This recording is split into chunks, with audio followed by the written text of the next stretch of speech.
grave. Step into the wild and don't be afraid. Run into wide open spaces. Grace is waiting for you. Dance like the weight has been lifted. Grace is waiting. Hey! Where the Spirit of the Lord is, there is freedom. There is freedom. Where the Spirit of the Lord is, there is freedom. There is freedom. Come out of the dark, just as you are, into the fullness of His love. Oh, the Spirit is here. Let there be freedom. Let there be freedom.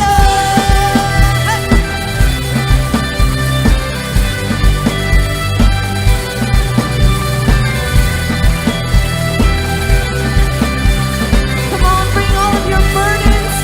Bring all of your burdens. Bring all of your scars. Come back to communion. Come back to the start. Run into wide open spaces. Grace is waiting for you. Dance like the weight has been lifted. Grace is waiting. Where the Spirit of the Lord is, there is freedom. There is freedom. Where the Spirit of the Lord is, there is freedom. There is freedom. Come out of the dark, just as you are, into the fullness of His love. For the Spirit is here. Let there be freedom. Let there be freedom. Come on, let me see those hands this morning. Hey. How many of y'all know we can walk in freedom with Jesus? We can step in with Him and lean in freedom. Come on, lift it up. Chains will fall, prison shake at the sound of Jesus' name. Lives made whole, hearts awake at the sound of Jesus' name. Yeah! Chains will fall, prison shake at the sound of Jesus' name.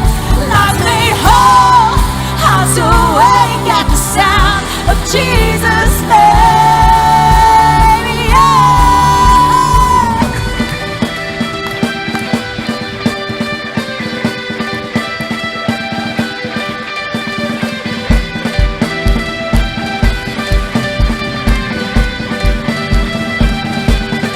Spirit of the Lord is, there is freedom. There is freedom. Where the Spirit of the Lord is, there is freedom. There is freedom. Come out of the dark, just as you are, into the fullness of His love. For the Spirit is here. Let there be freedom. Let there be freedom.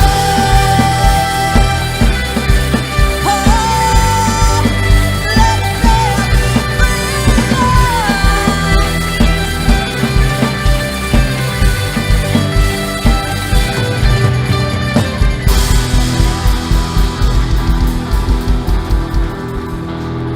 Good morning, guys. Welcome to Thrive. Whether you're joining us online or in the room, we're so glad that you're here. And it's a very special welcome to those of you joining us for the first time. Here's what you can expect from our service today. Over the next 60 minutes, we're going to sing a few more songs together. We're going to hear a message from one of our pastors that's going to encourage us and challenge us. And we're going to have a time for prayer. As we continue to worship today, let me encourage you to strip off all distractions that you may have walked in with and focus your attention on Jesus. He came here today to meet you right where you are and do something really special in your heart and life. So let's continue to sing together and make these songs our prayers to Him.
God of breakthroughs on our side.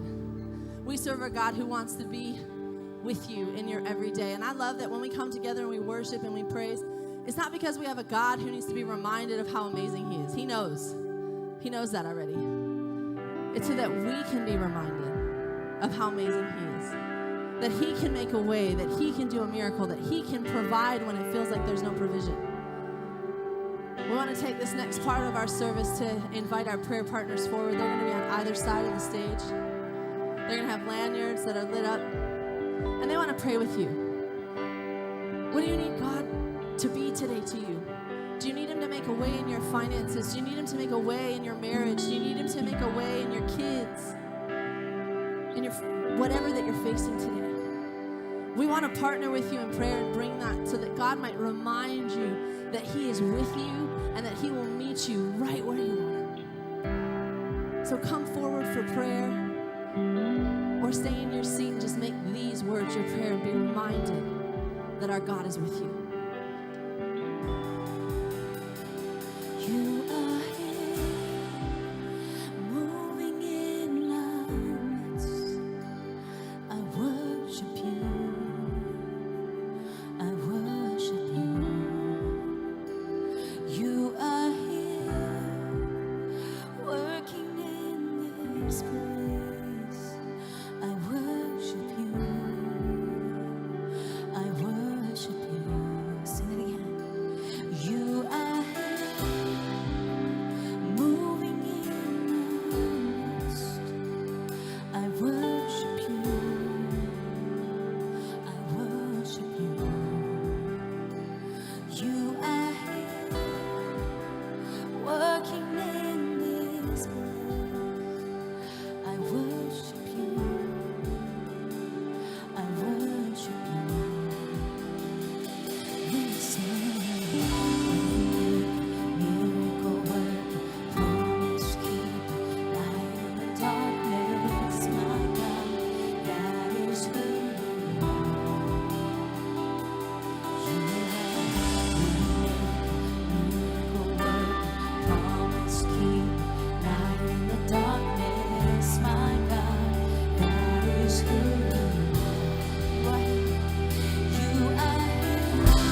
attention over to who He is, our perspectives change.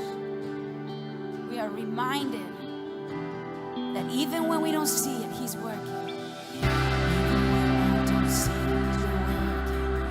Even when I don't feel it, You're working. You never stop working. You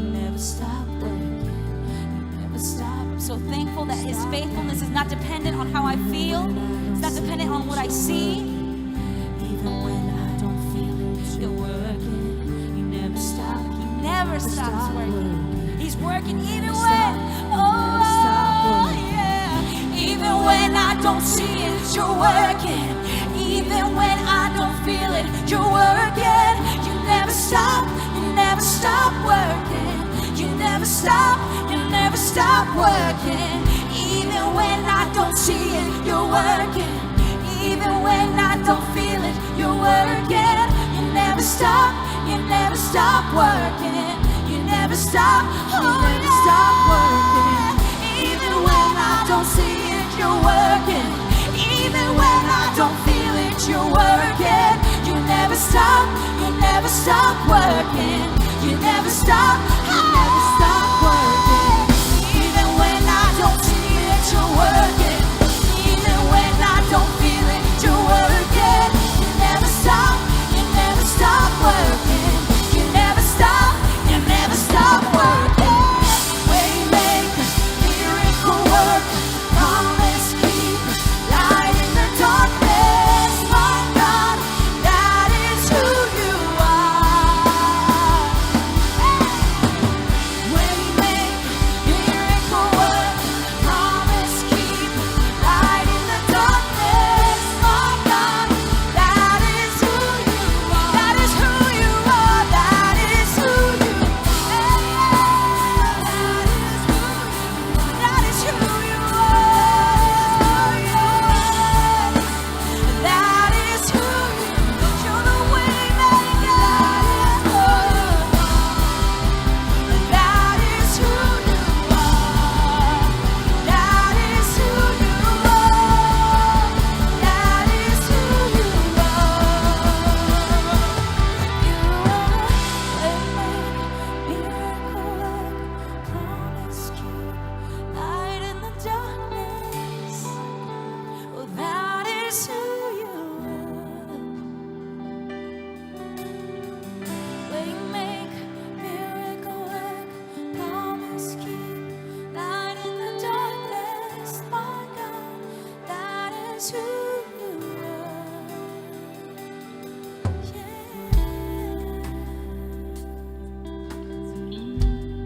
Pray with me this morning. Dear Jesus, we come to You this morning with a heart of gratefulness. Thank You, God, for being our light in the darkness. We trust that even when we can't see it, You're working on our behalf. We love You, Jesus. Open our hearts to receive everything that You have for us today. In Your precious and holy name we pray. Amen. Good morning, guys. On your way to your seat, turn to your neighbor and ask, how many Thin Mints have you eaten at this point?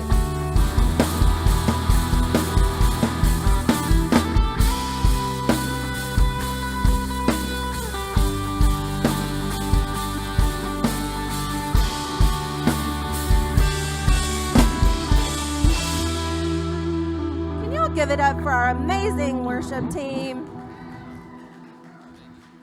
Man, great job, y'all. Hi. Good morning, everyone. I still have reverb on. Dang. There you go. You sound even cooler than usual.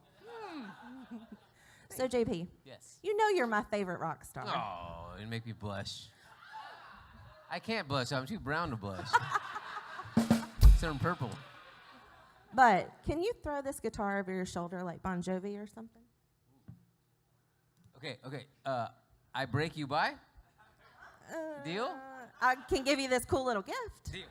Okay. Let's see. Oh, my back. I think you still get a gift. I think you still get it. That's the best I'm going to get. That's good. That's good. I also have a cool little gift for those of you joining us for the first time today. If you didn't receive it on the way in, please stop by the Connect area right outside the auditorium on your way out so we can put one in your hand and say hello. And for those of you that are joining us online, if you send us a text also to this number, 832-345-1960, we'll send you a gift in the mail. If you're in the room, please pull out your phone and also send the word connect to that text, because we would love to connect. We're all about connections here at Thrive. We want to exchange some information so that we can learn how to serve you best as the church, and also so that you can keep up to date with all the cool things that are happening around here. Oh, cool. And if whether this is your first or second time or your millionth time here at Thrive, we want to encourage you to keep checking up on our mobile app. Nowadays, there's an app for everything. So it's a great way to continue to stay connected on what's going on here at Thrive. It's a great platform to handle all of what's going on. And speaking of 411, our girl Abby is going to give us some more info about what's coming up. Check it out. Good morning, everyone, and welcome to Thrive. My name is Abby, and on behalf of our pastors, our staff, and our incredible volunteers, we'd like to thank you for joining us today. Next Sunday, February 27th at 6 p.m., we are having a night of worship and baptism. This is my favorite night of the year, and I really hope that you guys will all join us. It's a night where we come together as a church and just spend time worshiping in the presence of Jesus, and we also get to witness people making the choice to be baptized. If you're interested in being baptized that evening, head on over to the Church Center app or stop by the Connect area in the lobby. This is going to be an incredible night that you don't want to miss. On March 16th, our students are heading to Galveston. It's time for our One Youth Beach trip. Parents, if you're interested in sending your kiddos, and kids, if you're interested in going, be sure to head on over or stop by the Connect area in the lobby to find out more information and to sign up. Thrive Church exists to make it easy for people to find and follow Jesus. And we're able to do that because of your generosity. For those of you that give to Thrive Church, thank you so much. We could not do what we do here without you. And for those of you that are interested in giving, there's several ways that you can do that. 1, for those of you joining us online, you can click the link in the chat. 2, for those of you joining us in the room, you can scan the QR code on the seat back in front of you. And for both of you, you can head on over to the Church Center app and give there. Thank you so much for your hearts to give. Now it's time for our current series, Nobody Told Me. So sit back, relax, and enjoy the service.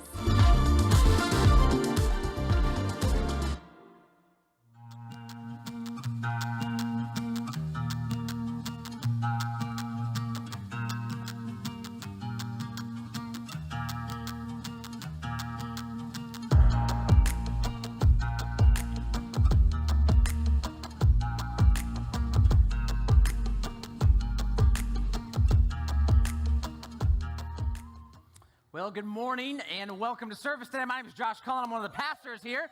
And today, if you have come in for the first time, you're in for a treat. But if you remember and were with us last week or have paid attention to social media and our emails this week, you might know that today specifically in our series, Nobody Told Me, we're dealing with the 3-letter S word. So we've said that this is a little more of a PG-13, PG-12, PG-11 kind of service that's in the room today. I have a 10-year-old, and I have used the same words and verbiage and topics to already discuss and talk with her about these things, but maybe you haven't yet. So if you do have a young one in the room or watching with us online, it might be a great time to allow them to go and explore our kids' environment or be checked into one of our options over there. But I think this is an excellent topic that we all need to walk into today. The topic of, I'm gonna guess, is he going to say it? Is he going to say it? He is. Sex. That is what we're going to be discussing today. And because that just kind of tends to tense us up a little bit, especially when we're in church saying that, I figured we'd start off by having a little bit of fun. We're going to loosen ourselves up a bit by playing a little game called Battle of the Sexes. That's right, we're going to have some fun playing a game here, but I need some couples. I need 3 different couples so that we can have men against women that are going to help us out here today. Do I have any couples that want to help us out right here? I need you guys come on forward. I need you guys come on forward. Anybody else? Any other couples that are going to help us out today? Come on. I know you want to. I know you want to be. It's for a prize. It is for a prize. We got it? Yeah. Scott, awesome. Scott, come on up. Carol, come on up. That's great. All right, guys, I'm going to have you stay over here. Ladies, I'm going to have you come to this side. So ladies on this side, guys on this side, come up into the light. We want to see your beautiful face. Wow, no, seriously beautiful hair, though. Yeah, that's amazing. Carol, you can step on right over here. This is great. Yeah, you do have amazing hair. I love it. It is great. So here's what we're going to do.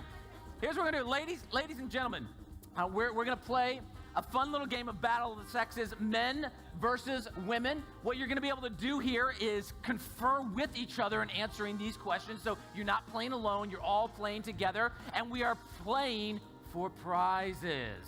So ladies, I have got a gift card that you can win to a store that, well, you're going to want to use to spend it on. It is a gift card to Victoria's Secrets. Yeah, exactly. And guys, I've got a gift card to a store where you're going to definitely want to spend money if you guys win. It is to Victoria's Secrets. Yeah. So just saying, these are good prizes. Sounds like a little bit of a win-win for the guys situation, but we're going to play the game anyway. Here's how it goes. I'm going to ask you guys three different questions. The questions I'm asking to the ladies are a little more man-centric that I'm asking to the guys are a little more woman-centric, okay? So you're going to have about 10 seconds to answer the question as you confer with one another. We're going to start with the guys, move to the ladies, and bounce back and forth until we have a winner. All right, you guys ready for some Battle of the Sexes? Here we go. All right, first I want to start off by knowing your guys' names. So can you give me your name, please, and pass the mic on down? My name is Chad Johnson. Chad Johnson. Jason Rancancio. Derek Broussard. My name is Scott Chapman. Scott Chapman. Awesome. That's great. So, guys, here's your first question that I'm giving you. Your first question, simple one. It's like a softball toss, all right? It's just like a lob up there, right? Your first question is this. What are espadrilles? It's simple. All you have to do is answer, confer among each other. What are espadrilles? Espadrilles. Definitely a shoe. Okay, all right. So is that a shoe? Can you expound upon that maybe a little bit, maybe a little further? Is there anything you're thinking? They're made of canvas. The bottoms of them have like a little bit of straw on them. Yeah, back in the Miami Vice days, like men used to wear them. You know, because Don Johnson used to Bro, do you know what they're talking about? Do you have any clue what's happening here? Yeah. You know what, guys, we're going to give it to you. Sandals is what we were going for there. But you, went way further into it. You knew exactly what that was. I cannot say that I knew what that was. Ladies, you got some stiff competition happening over here. So here's what I'm going to ask. First of all, I want to get to know you. I want to know your names, and so you can hand that over to you and pass it on down as you say your name. I'm Kaylee Johnson. Kaylee. Yvette Roncancio. Yvette. Carol Chapman. And Carol. All right, great. Good to have you guys here. Again, got about 10 seconds to confer with one another. Your first question is simply this.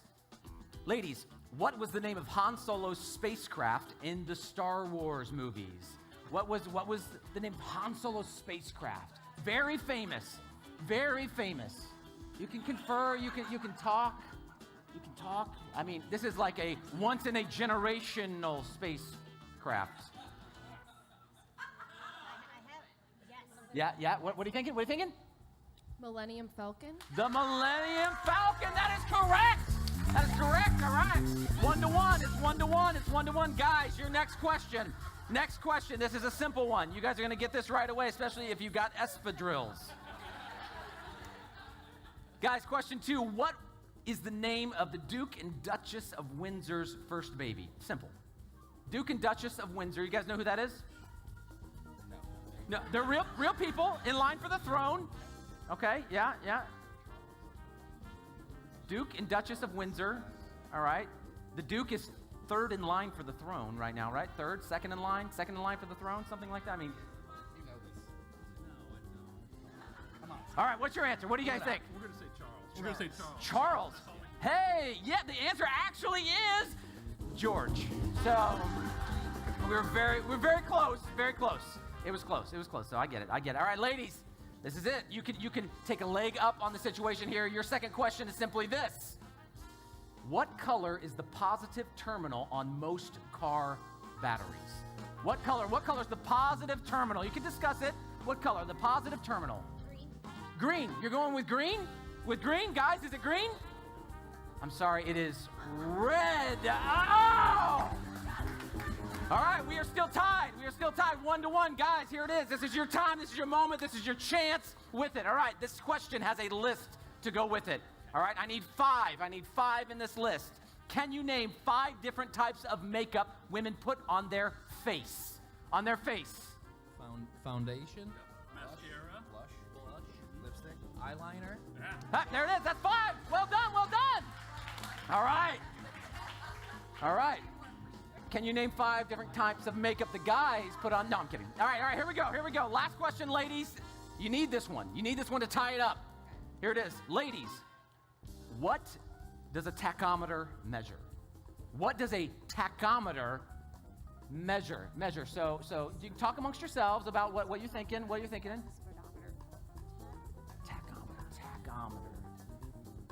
Tachometer. You guys got this. You got this. You see it all the time. You see it all the time. What are you going to say? RPMs. RPMs. Well, it happens to actually be the RPM. Yes! All right. All right, there we go. We are tied 2-2. We've got a quick tiebreaker for this one. We've got one question I'm going to ask to both of you guys. One question nearest to the answer. This is not Price is Right. You can go over or under. It's the nearest to the answer to get it. Ladies, I'm going to ask you first. You're going to give an answer. Then it's going to go to the guys, okay? So here it is. To the nearest 10th of a decimal, all right? So it can be 0.9%, it can be 99.9%, or everything in the middle. To the nearest 10th of a decimal, according to a study from the Bureau of Economics, what percentage of traffic tickets are issued to men? What percentage of traffic tickets are issued to men? 72%. 72%? You guys are going to go with 72%. All right, 72%. All right, guys, I mean, what do you think about that? They give 72. You guys have one shot. You can go to the nearest 10th of a percent if you'd like. Oh, I like this. They're really in on it. All right, you know. 71.9%. Oh! They just prices righted you. Like straight up. So you guys had 72%, you guys said 71.9%. You're taking the under. The actual percentage is of men who are issued traffic tickets. The percentage of traffic tickets issued to men is 63.4%. The guys have won it. The guys have won it. Well done. Well done. You can take your gift card. Let's give them a hand. Let's give them a hand. Thank you, ladies. You win anyway. You win anyway. The hand as they go. You know what? I think everybody is the winner there. They did pretty good. That's a lot of fun. We like to have a lot of fun here at Thrive, especially when it comes to some of these trickier topics. Now, don't worry, guys. This next illustration is not just for you, I promise. When it comes to it, do not get nervous. Do not get nervous. But when we're talking about sex and romance and this idea, it gets me thinking a little bit about music. Back in the 1700s, there was one family that created a lot of the most beautiful, most respected stringed instruments of history.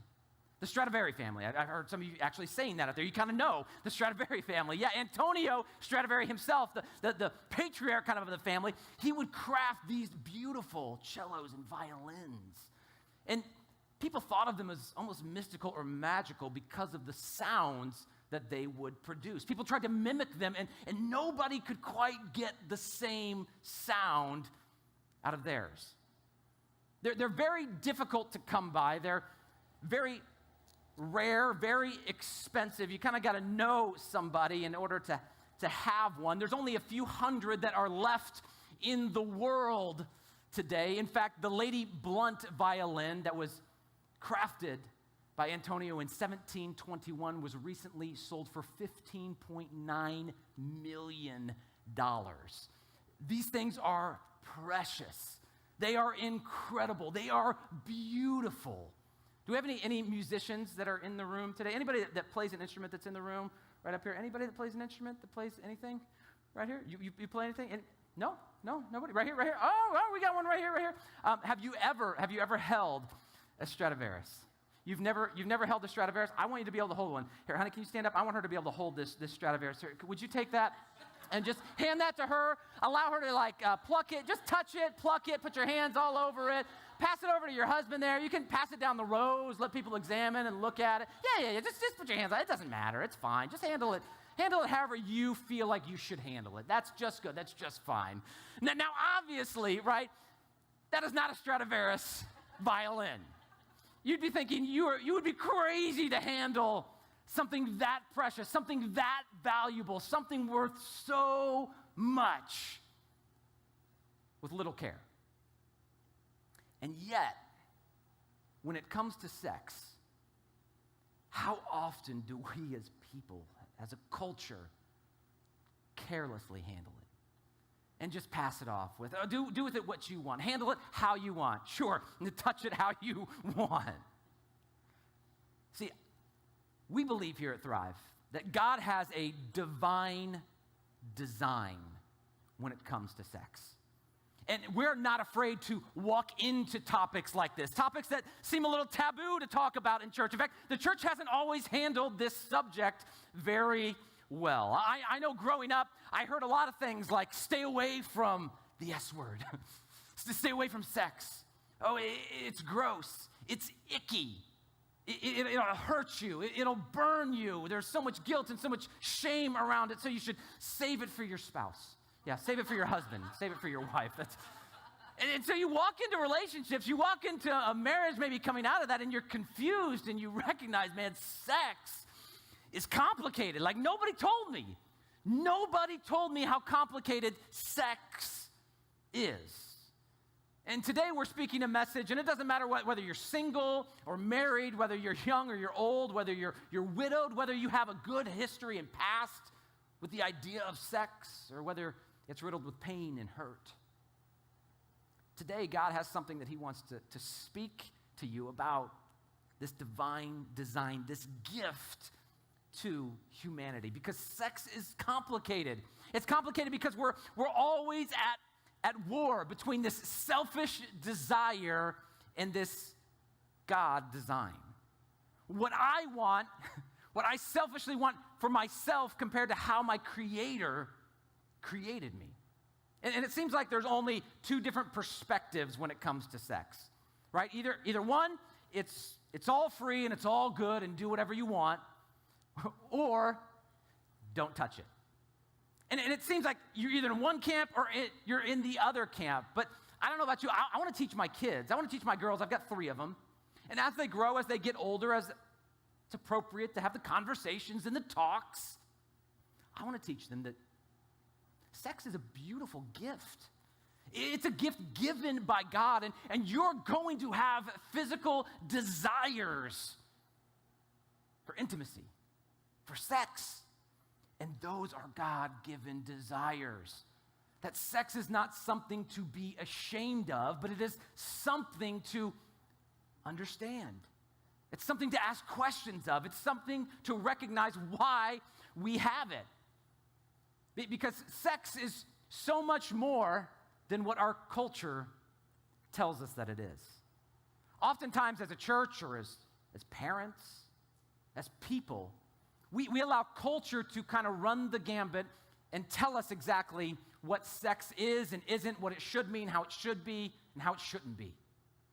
Well, today I want to talk with you about maybe some myths that culture teaches us and trains us and is telling my kids and your kids and us today about what sex is, and then walk into some truths about what our Creator designed it to be. The first myth that we find, and you probably know this myth, our culture would love to say that sex is only physical. Sex is only physical. So as long as there's 2 consenting people, as long as nobody gets hurt, nobody gets an unwanted pregnancy, nobody gets an STD, as long as everybody's good with it, go for it. It's just physical. I mean, come on, you can have sex with whoever you want today and then turn around tomorrow, you're fine. It's just physical. It's just one expression. Go with whatever feels best to you. But we know this. We know this. We understand this. We comprehend that this is a myth. We might not act that way, but we comprehend it. We know that the truth is that sex is so much more than physical. It's so much more than physical. This is why above any act that you can commit against another person, there's something different when it comes to sexual violence. Even our court system handles it completely differently because they recognize and they understand as much as culture wants to tell us it's just physical, it's fine, just go have fun, it's all good. We know there's consequences. And those consequences aren't just physical. Those consequences are emotional. They are mental. They're scarring. We have to understand there's a myth that society wants to tell us, but that myth isn't something we should believe. We should recognize that our Creator designed sex to be something way more than physical. He designed sex for intimacy, this idea of to know and to be fully known. I mean, even the idea of sex between spouses is this idea of vulnerability through connection. There is no more vulnerable space to be in than in those intimate moments. So it is a myth that sex is only physical. There's a second myth that society would love us to believe, that culture would love to teach us, and that's this: that practice makes perfect. So I should have sex with as many people as I can, as much as I can, so that I can work out all the kinks, like work out all the difficulties of it, so that when I find that one, I will be ready. And I'm going to be really good at it by then. And hopefully they've been practicing a lot too. And so that when we come together, like, it's going to be awesome. We're going to be amazing. We're going to like win trophies. It's going to be so good. It's going to be great. And it's a myth. It's a myth. I can tell you this. I promise you this right now. No one has to teach you how to have sex. Like, I promise you, like, you will know how when the time comes. It's just natural that you will know how. But our culture tries to say, no, you should go do it with as many people as you can so that you're ready for it. No, the truth isn't that practice makes perfect. The truth is that romance in marriage is fueled by exclusivity. There's something about that exclusive nature. I mean, we crave exclusivity in all of life. We crave those memories and those moments where it's like it's once in a lifetime. Like, nobody else gets to do this, but I get to do this in the moment. It's so amazing. And they burn in incredible memories into our minds of what we get to do and what makes them so special and romantic or in the moment amazing and worth telling is that exclusivity. You love those intimate moments with your spouse where you get to just take time together in the moment. This beautiful idea of, man, you're the only one that can fulfill this desire and need for me, and I with you. There's something special about that. Now, maybe you've walked into church today or you're watching online today, and to this point, your path when it comes to sex hasn't looked a lot like the truths we've been talking about. They've looked a little more like the myths that we've been talked about. And maybe you've walked in and you're thinking, here it comes again, another church, another place where they're going to shame me for my past. I just want to tell you, if that's you and you've walked in today, that we don't serve a God who shames us or guilts us into relationship with him. We are not a church that is going to shame or guilt you into a relationship with your Creator. We believe that as we come together and as we seek God, that he takes us right where we're at, whether we feel guilty or shamed or dirty or hurt or in pain or in need of restoration. And he takes us in that moment and in that place, and he helps to restore us and put us on a pathway of purpose and passion.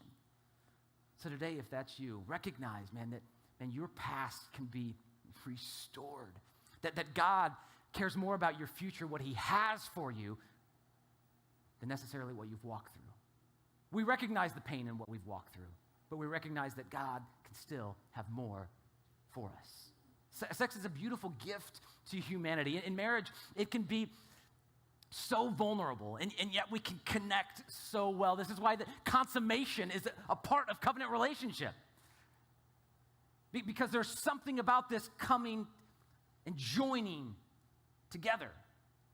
Studies would say, in fact, that couples that are having the best sex, couples that say their sex life is the best it's ever been before. If you're in your 20s and 30s, it's not you. So it is not you. So don't worry, it is not. If you're in your 40s, sorry, it is not us. It's not you that's there. 50 plus. Yeah. 50 plus.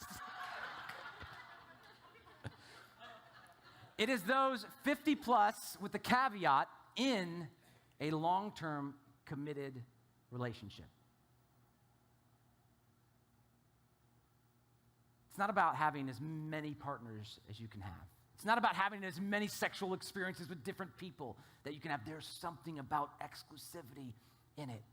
And it's difficult to know this because culture, they don't make movies that show the passion of married sex. You don't see music videos where they're telling the stories of a husband and wife and how amazing that it is. Culture loves to paint pictures of the edges and be edgy with things. But since when does culture take us towards healthy habits? Culture always pushes us to the edge. They're always telling us to go for the selfish desire and the selfish pleasure in the moment. And I know it's difficult. It's difficult to not just follow after that, but to be intentional about changing our perspective on how we view sex. Because there's a third myth in there that says, man, sex is a matter of personal preference. That Josh, what I mean by this is you might be saying, Josh, I came in here today, and that's fine that you say all this kind of churchy language around sex and what it's for and all of that kind of stuff. That's good. That's your perspective. I have a different perspective on things. And so as long as you kind of believe your way, I believe my way, then we're all good. Then it's all good. I'm telling you that is a myth. That there's a truth that sex is actually a matter of divine design. That at some point in creation, God thought, oh, they're really going to like this one. That God created sex. It's not a bad thing. It can be an incredible thing when it's used, how it's designed. See, when we think of it as a preference, well, preferences, they're not predictable. They don't have any outcome. I can prefer the color red. You can prefer the color blue. That doesn't change anything. There's no predictable outcome there. There's no consequence with that. You know, sex is more like nutrition. Nutrition has a predictable outcome. If you say, nah, Doritos are good. They're amazing. I'm just going to eat Doritos.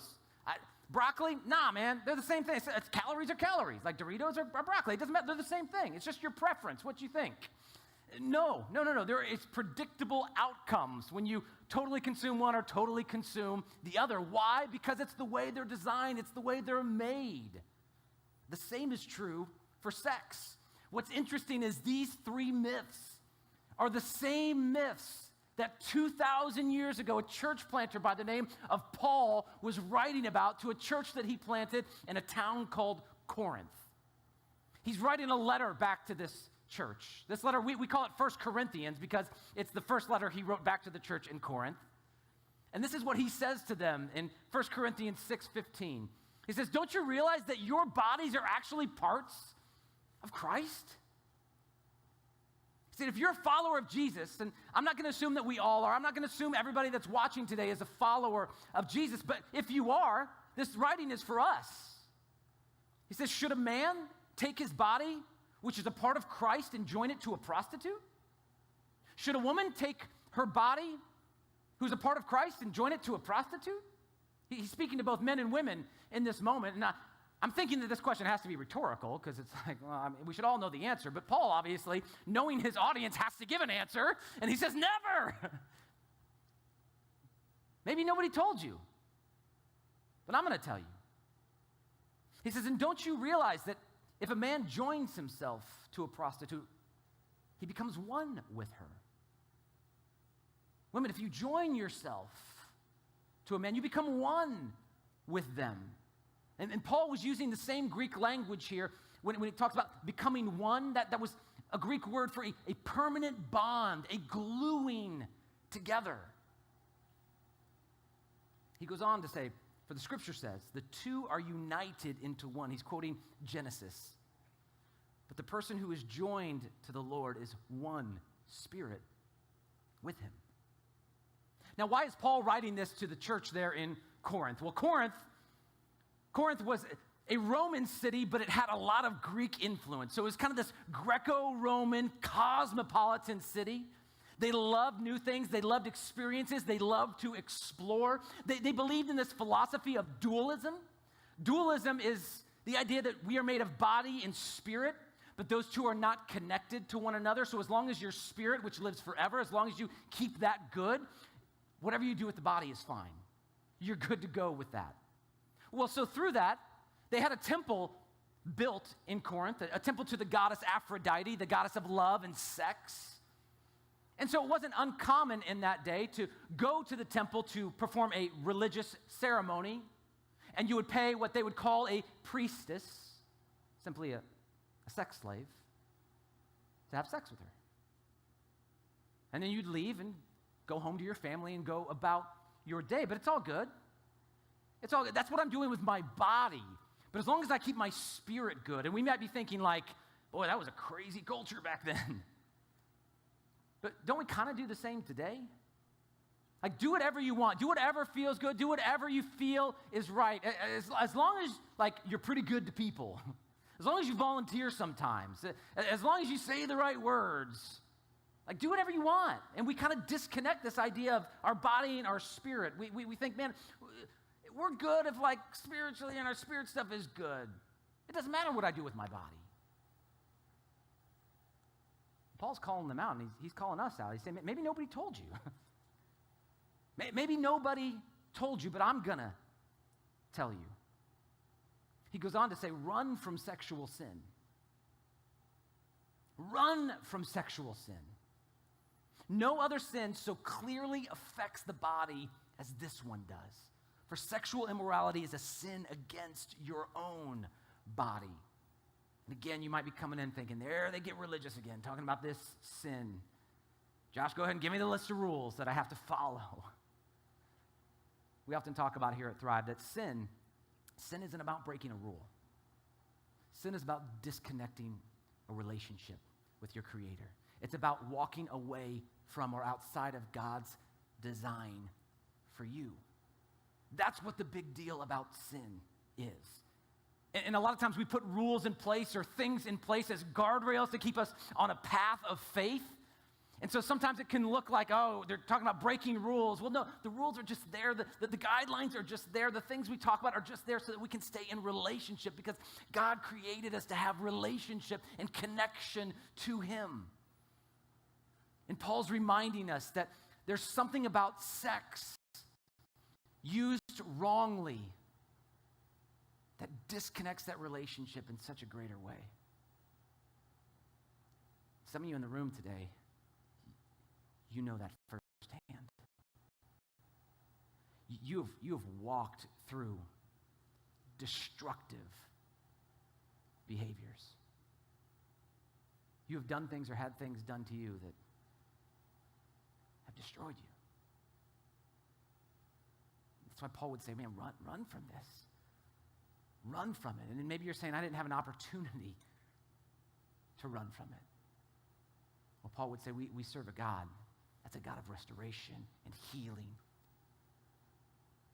Because we have to recognize that we can't shy away from this topic. We can't, as a church or as followers of Jesus or as parents or grandparents or aunts and uncles or future parents, we can't shy away from this topic and allow culture to run with it because they've done that for far too long, and look at the damage that it's caused so many of us. So how do we walk into it? How do we not be afraid to talk about it and to say, man, God designed this for a purpose? Paul goes on to say, don't you realize that your body is the temple of the Holy Spirit? The Holy Spirit is simply Jesus in you. That God's presence is with you. Lives in you and was given to you by God. You don't belong to yourself, for God bought you with a high price. So you must honor God with your bodies. Honor God with your body. Because everything that Jesus did, everything He suffered, everything He walked through was a sacrifice for you. So as we follow after Him, that we ask the question, God, how does this honor you? This isn't about keeping us from something. This is about benefiting us to live in the way that we're created. In step with your purpose and aligned with how your Creator designed you, you watch how things in life will change and become different, and your perspective shifts. I had it talk to me like this when I was a student growing up. My youth pastor, Barry Young, a guy that I respect to this day, have great relationship with to this moment. He explained it to us in student world. He said, man, you guys, teenage boys, you like fire, don't you? And they're like, oh, I love fire. And here I am, almost 40, and I'm like, I love fire. Like, there's something about it. I love it. And he said, man, fire is so incredible, right? We can sit around. I can sit around at a campfire. We did this at Man Up. Some of you guys were there at Man Up, and you just sit around that campfire. It was a little cold at night. And you allow it to kind of warm you up, and you're just looking at the flames, and there was something just beautiful about it. There's something mesmerizing as you stare at it. I love it. It's man, fire is incredible. It's so beautiful. You use it as it's designed, and it can heat food and cook things. It can keep you warm. It can create romantic environments. It's beautiful. It's awesome.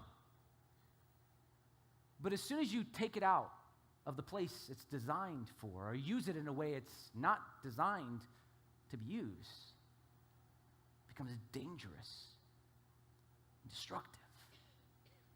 It's in that moment that it suddenly causes pain or scars, or can even kill you. And he would tell us young men at that moment, this is exactly like sex. That God designed sex, and it is beautiful and mesmerizing and romantic and amazing when it's used in the way that it was designed. But as soon as we pull it out and we get selfish with it, watch how it becomes painful and scarring and devastating. I'm not going to tell my girls, hey girls, go ahead and use fire any way you want. I know, as you get older with stuff, I mean, you're 10 years old right now, so you're not probably going to explore it, but as you get a little bit older, you're going to really explore it. Just use it however you want. I mean, I'm going to set some parameters kind of around it, but I just want you to, figure it out. You'll figure it out. It'll be, yeah, you might get burned a little bit, you might get scarred up a little bit, but hopefully you won't die. It'll be all right. No, I would go to jail. You would be calling CPS right now on me. But that's how we treat sex.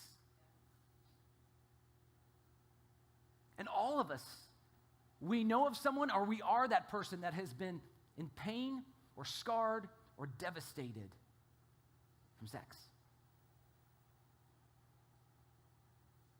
But we still don't talk about it. We're still too afraid to broach the topic. We're still too afraid to say it out loud unless we're making a joke or we're being crude with the guys. But the time has come to stop allowing culture to commandeer God's time. I think there's three steps that we can take, no matter if we're single, married, old, young, widowed, divorced, or not yet married. I think there's 3 steps that we can take as a culture to walk into this topic correctly. And I think the first is this: determine the story about your life is a story.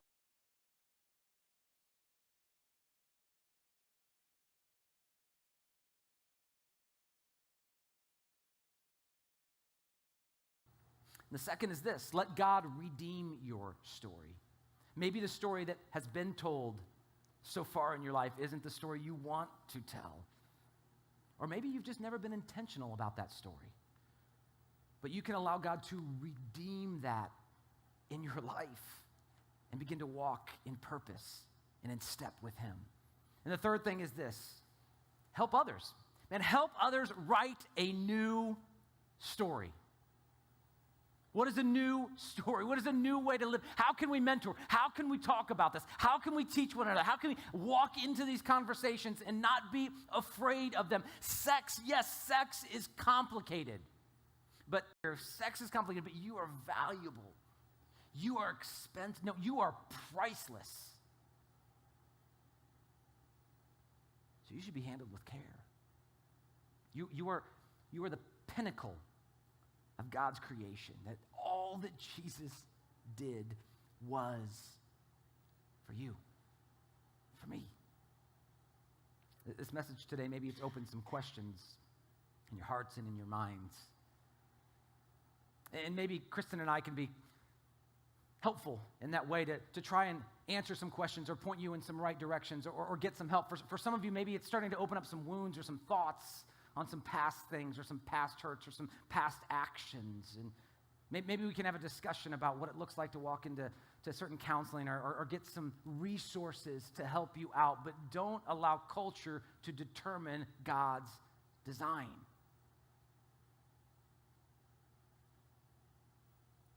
Knowing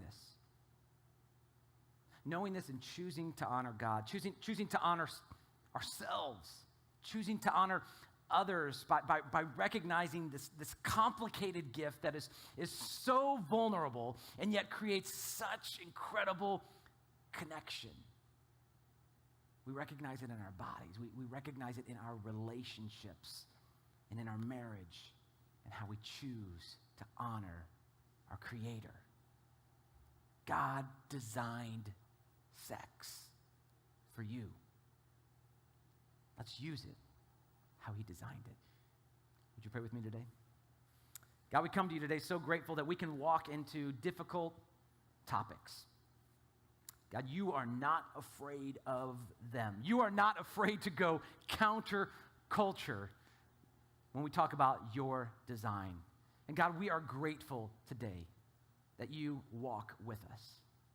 Specifically today, Jesus, I pray for those that have been affected or hurt by decisions they've made when it comes to sex or because things that have been done to them when it comes to sex.